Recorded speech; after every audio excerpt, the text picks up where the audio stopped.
I can also tell you something else. We received a tip, which I vetted, that on the day of Charlie Kirk's assassination, immediately George Zinn gets up and says, I did it, and he kind of gets dragged. Well, apparently George Zinn had to receive medical treatment following that, little fracas.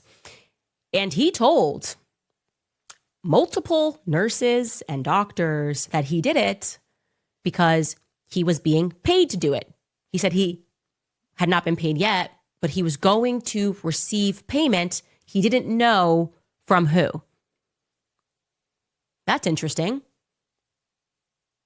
Decoy boy told medical staff, apparently he was just singing, just telling everybody who would listen that he did it because payment was going to be promised to him if he did do it.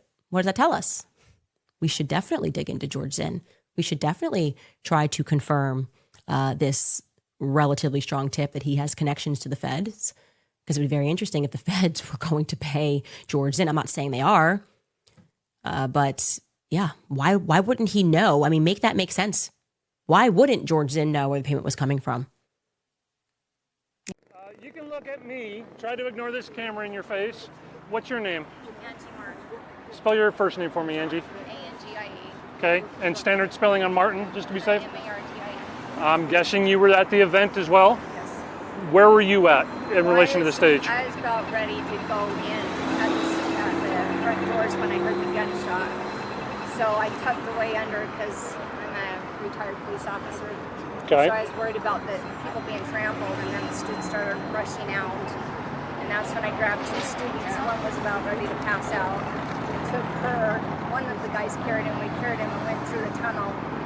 And then I recognized the guy that was arrested as George Zinn. I went with Charlie Kirk's group on Turning Point USA last year. He rode in the front seat above, right ahead of me. So I recognized him as the one they arrested. I don't know if he's the shooter, but that is the one they arrested. And then I saw all the kids running out, and then that's when I took cover, and then I saw the two students. You said you're a former police officer? Yes. Who were you with? Unified Police. For how long? 20 years. Were you in the field? What was your role there? Yeah, I was 4.5 years in the jail, 4.5 years in court, 10 years on the road. Wow. As a canine officer, a detective, and a school resource officer. I also taught active shooter. So you've done quite a bit. That's what you're telling me. Any of that, I would imagine, would that kick in today for you? Yeah, I took cover, and then my first response is to protect the kids, the students, because I was worried about them being trampled. Sure. And so when the one girl was almost about to pass out, and I thought she was going to get trampled, so I grabbed her, and then I grabbed the other one and put him into a place area underneath the tunnel over here to protect him from any more gunshots.